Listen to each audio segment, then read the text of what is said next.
Why am I stuck at my rank? Is a question I ask myself quite frequently. I feel like I can climb up the ranks, but I'm somehow hard stuck where I'm at.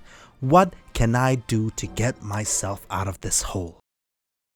And when I searched for the answer, I got a pretty wide range of answers, starting from "get good" all the way to "the game is absolutely rigged and my teammates belong between butt cheeks."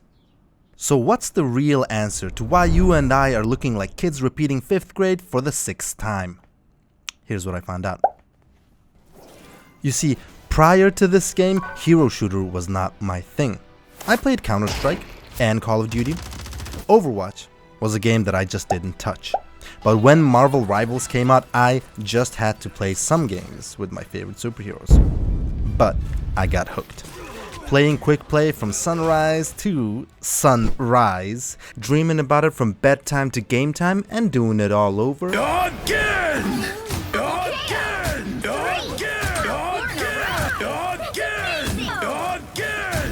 But then, I discovered competitive mode. The mode that ruined my social life and self-esteem. The mode that made me want to buy a 5090 just so I can squeeze a few more FPS. And the mode that made me want to...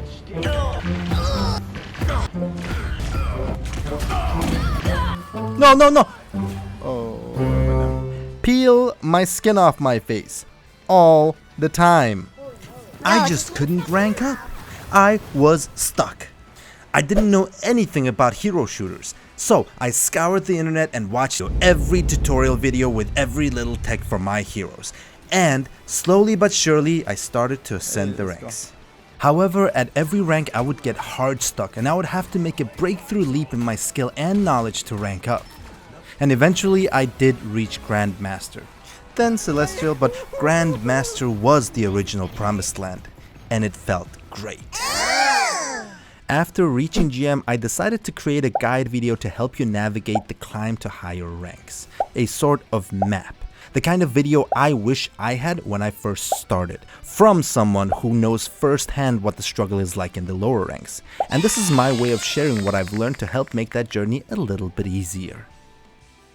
Here's what I learned. There are mainly 2 types of improvements you can make in this game or any game. The things you can implement right away or relatively quickly, and things that you can implement over a very long period of time.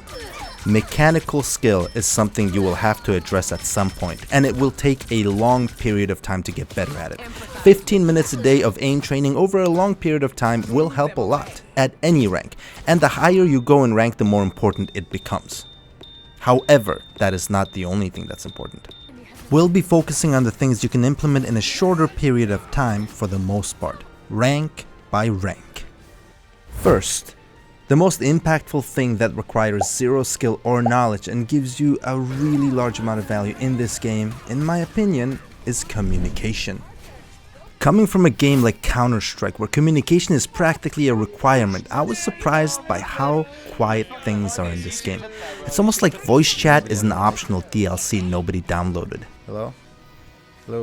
It's practically non-existent. Oh wait, we do communicate in this game.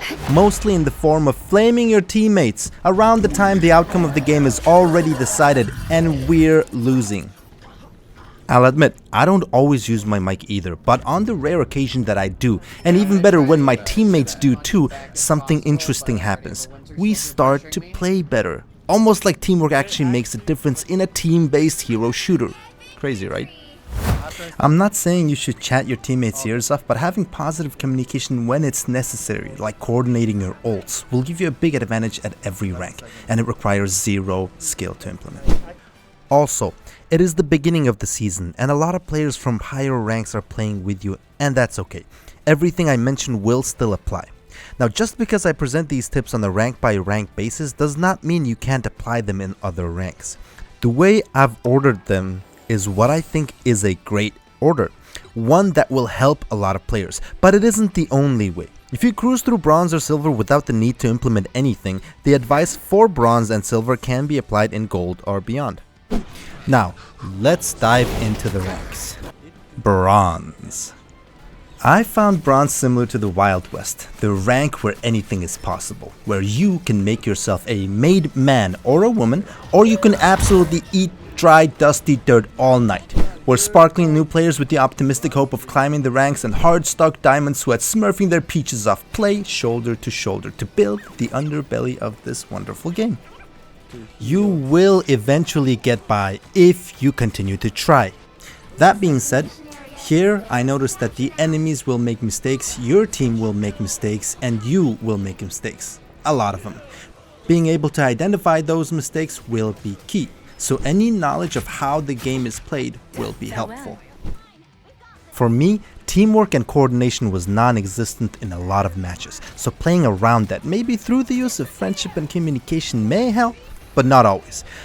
More often than not, you will have people who won't pick the right heroes to win, or they just don't know how to play other heroes, or they don't know how the game works, or they don't want to because you. So the weight will land on you. If your team can't rally, then you must carry.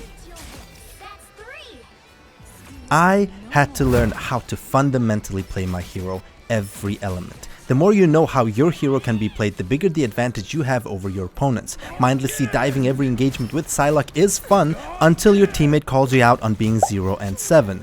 Maybe taking an off angle and applying pressure and staying alive will give more opportunities to your team as well as you. Or knowing that keeping an eye on your cooldowns is going to be crucial, or better yet, being able to apply that knowledge to your gameplay will win fights. It really depends on the situation, but you get the point. And at the bronze level, this may be enough to advance. It was for me. Silver. In many cases, you might just cruise through bronze and land in the country of silvers, where it's basically bronze but harder. If your mechanics are good enough, you might cruise through this as well, or not. But here, like bronze, you will get by if you do continue to try. So when I started, I continued grinding with my main Psylocke, but then I found that certain compositions would just hard counter me, or my team composition was absolutely not working. And this problem will exist in every rank, but here you might start to feel it for real. So learning a hero that may get you out of that situation may be useful. In my case, it was Namor and Luna, and he got me out of most Spider-Man magic situations, and she got me out of most 4 DPS and no healers on your team situations. Usually people recommend you to try a lot of heroes in quick play and start with a few that you like in bronze, or they will recommend you to start bronze one-tricking and add other heroes in gold or plat. And any combination of that can work. In my case, I recommended the one-trick method, but if you start to get hard countered by certain comps, adding more heroes to your pantheon may be the trick that you need. Know your one-trick and complement your one-trick with heroes that work when your main doesn't, most of the time. Better you know your complementary heroes, and the more comfortable you are playing with them, the more flexibility you have in your gameplay. It just translates to you still being effective under a lot of different circumstances. And this, for me, was enough to advance. Gold. The place where you will meet future GMs and hard-stuck gold lord players alike, where you will meet people with beautifully developing egos and still massively underdeveloped gameplay. If your mechanical skills are good, you still could fly or crawl through this rank without the need of learning anything, or learning less. However, here I noticed that players will start strategizing, playing specific comps, creating teams and countering enemy comps. They try to play as a team for the team, some of the time. The ult usage is more specific, and when it doesn't work, they practice the great game of free-for-all blaming. Paying attention will gain you more recognition, like it did for me. What does that mean? If you mastered your hero to a point where you don't have to think of what to do and you just do it, or you're on the way to that, you might have some extra brain power to spare. What do we do with that extra brain power? In my case, paying attention to what everyone is doing made a big difference. Don't want to be that guy solo ulting after your team died and going, "Wait, where is everybody? Oh no." Awareness is the name of the game here. If a Doctor Strange blindly bull rushes your team for no reason, you might hear about the eye of his Mama Coco pretty soon. But if you pay attention and are aware of your surroundings, you might be able to prevent the Mama Coco from hitting your team. What else falls into this category? It's a lot actually. It will help you a lot if you're aware of enemy ults, who to target, who's separated from their team, who's carrying, your comp not working against theirs, enemies making mistakes so you can punish them, who's still alive in the fight so you can push or kite, whose ults are coming up, who the hell is backlining your strategists, and many more. These all more or less fall into the category of awareness. It's a way of playing actively instead of passively, and it makes a big difference, especially in Gold, where not everyone is doing this. You will have to put in more time to learn all the different skills of awareness. In my case, I watched videos and focused on implementing the skills in my quick play and comp games. In addition, starting from Season 2, Gold is completely different. How so? The ban system. Each team can ban up to 2 heroes. If you ban the same hero, it just counts as 1 ban. So a minimum of 2 and a maximum of 4. If no one bans at all, then in theory, it can be 0, but that's probably not going to happen. What does that mean for us? Depending on who your main is, your hero may be banned, or the comp they are most effective in may be nerfed with a ban. If you're a Namor main, a dive comp team may ban your Namor, or if they have enough confidence, just the banner, so you don't get the team up. Or a team with a good Groot might ban Wolverine, or they just insta-ban Wolverine because old meta. A lot can be done with the banning system. The game could be decided before it even starts. So, flexibility becomes key.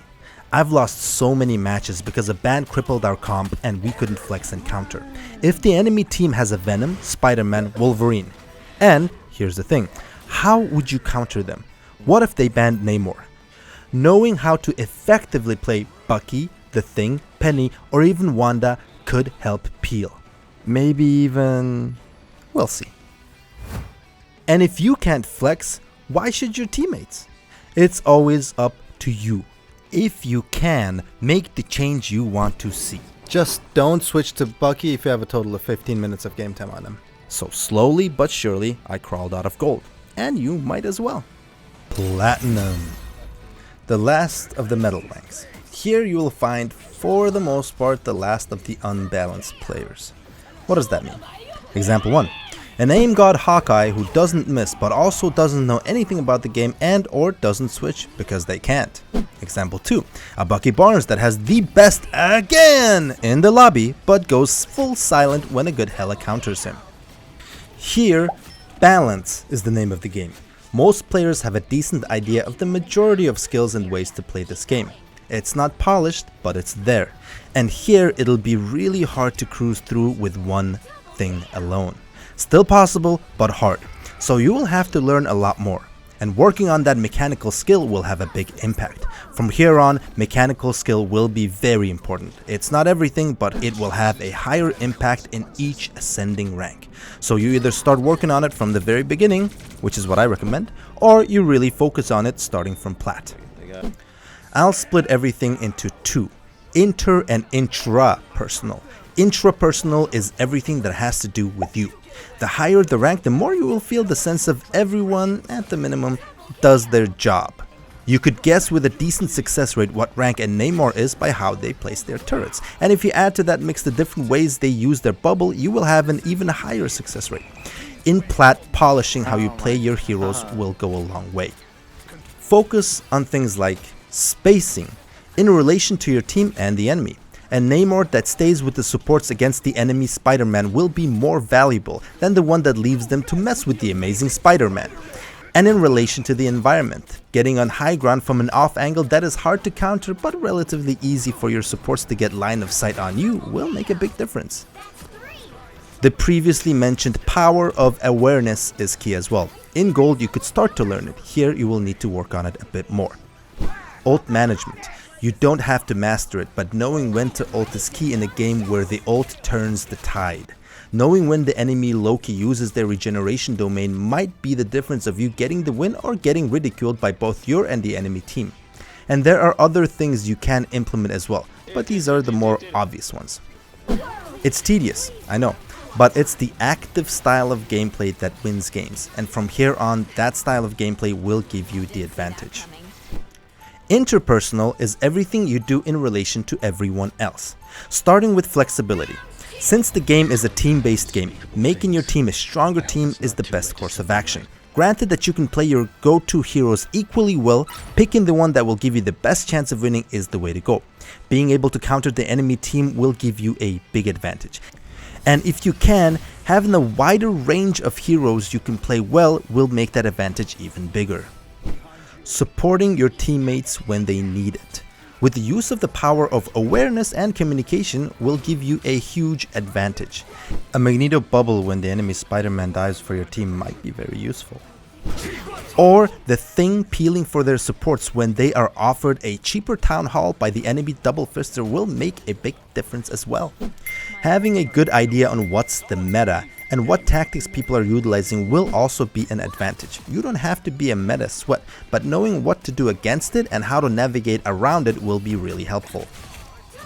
And for me, becoming a relatively balanced player by incorporating most of these pointers helped me get past Platinum, and it might do it for you as well. Diamond. If Eternity is Major League, Celestial is Minor League, and GrandMaster is College, then welcome to high school. And it feels like high school. Everyone thinks they're adults and they all want to try the cool stuff they watch the Major League players do on YouTube, and it shows. But make no mistake, this isn't Plat anymore. People know what they are doing here, or they think that they do. You will see less of boneheaded mistakes altogether. They will happen, but they will be mistakes and not the norm. From here on, punishing mistakes and or capitalizing opportunities is your bread and butter. You will still have games where you think you're against bots, but for the most part, they don't die as easily, and they certainly try to kill you much more effectively. Here, polishing my gameplay is what helped me the most. The real polishing happens more or less in GM, but since we want an advantage, we'll start here. Here, dialing in on everything will be key. Learning one new thing that propels you to the next rank is just not happening anymore, so working on everything is the way to go. Due to the nature of less mistakes, every mistake will become more glaring.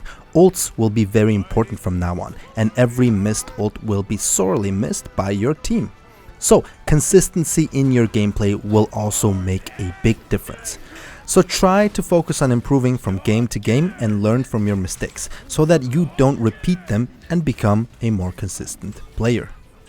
Ult tracking is also crucial here. Try not to have wasted ults. Each ult is an opportunity to change the outcome of a fight. And starting from this rank, it becomes more and more important.